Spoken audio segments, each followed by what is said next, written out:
Gadour, bonsoir et bienvenue à la librairie Dialogue. Bonsoir. Nous avons le plaisir de vous recevoir ce soir, non pas pour un livre, mais pour deux, Des pierres qui montent et Savoir-vivre, tous les deux publiés aux éditions Gallimard.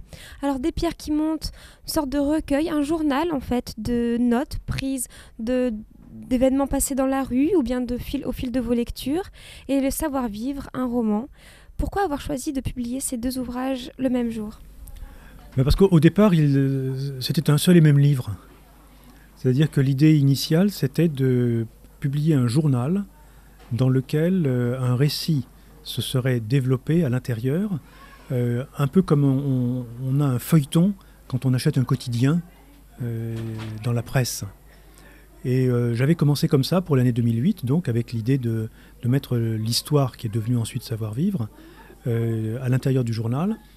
Et puis au bout de 2 mois, j'ai fait des tests auprès de quelques amateurs de littérature et ils m'ont tous dit que les deux choses étaient intéressantes mais qu'elles avaient tendance à se cannibaliser. Et à partir de là, j'ai donc pris la décision de les séparer, de continuer à écrire le journal de l'année 2008 et de faire du récit qui devait figurer en feuilleton, de faire un roman à part entière. Voilà.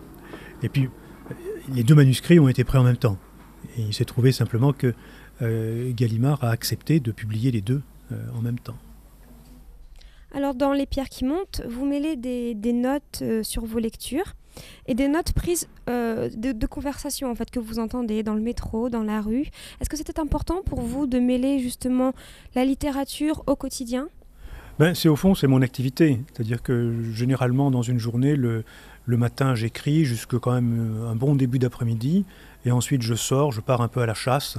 Alors, soit à la chasse en bibliothèque pour aller faire des lectures ou des recherches, soit à la chasse dans les rues, dans le métro, à l'affût de la scène, à l'affût du ricochet de conversation, à l'affût de la réplique, de la chose vue, de la chose entendue. Voilà, je pars dans la rue avec une phrase un peu en manque qui attend son gibier.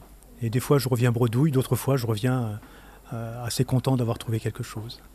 Voilà, ça m'est arrivé, par exemple, d'être un peu déprimé en fin d'après-midi parce que j'avais marché pendant 3 heures sans rien trouver. Et au moment où je doublais une passante, j'entends cette passante dire à son téléphone portable « Le bonheur avec toi, j'en ai jamais eu, alors ta maladie, j'en ai rien à foutre ». Et là, je savais que j'avais gagné ma promenade, quoi. Voilà. Et Savoir-vivre, alors, roman qui naît dans les colonnes d'un journal, comment est née ensuite la fiction ? Alors, le roman est né à l'époque où j'écrivais Waltenberg, dans les recherches que je faisais pour Waltenberg. Et c'est un fait divers de la fin des années 20 que j'avais d'abord essayé de mettre dans Waltenberg, mais l'histoire prenait trop de place. Et je l'ai donc mise de côté et je l'ai reprise ensuite pour en faire le roman. C'est une nouvelle à part entière, enfin, c'est une vraie histoire. Et ça a presque été une difficulté d'en faire un roman, parce que c'est une histoire qui voulait aller vite. Et donc j'ai été en permanence dans une tension entre d'une part une histoire dont la structure veut qu'elle aille vite, et puis la nécessité de l'écriture du roman qui veut qu'on développe et qu'on dilate un tout petit peu à certains moments. Alors l'histoire des personnages est fondamentale, mais également l'atmosphère dans laquelle nous sommes plongés, l'entre-deux-guerres à Londres. C'était important également pour vous de témoigner de cette période-là. Est-ce que c'est un ouvrage qui a été documenté ? Oui, bon, c'est peut-être ce qui coûte beaucoup de temps, hein, la documentation, c'est-à-dire pour faire une tête d'épingle qui ait un peu d'authenticité, il faut des heures et des heures de travail. Pour avoir une observation qui a l'air simple et vraie, il faut beaucoup d'enquêtes. Et puis ensuite, il faut faire disparaître tout le bâti, tout le matériau de l'enquête pour ne plus laisser que la pointe. Et ce que je voulais faire, c'était effectivement montrer à quel point c'est une Angleterre en crise, hein, la crise d'après-guerre, d'après la Première Guerre mondiale. Quand ça commence à se calmer un tout petit peu, c'est la crise de 29 qui vient à nouveau frapper de plein fouet. Comment la crise en particulier peut bouleverser les identités des gens, les rôles et les identités des gens, et essayer à travers 2-3 destins de montrer comment ça se passe dans une existence, alors que le contexte est de plus en plus dramatique.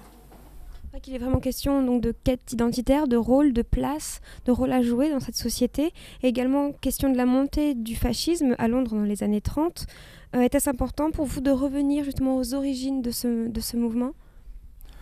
Oui, ce qui m'intéressait, c'était de voir en quoi la période de l'entre-deux-guerres est une période que nous n'avons pas fini de relire pour essayer de comprendre l'époque dans laquelle nous vivons nous-mêmes.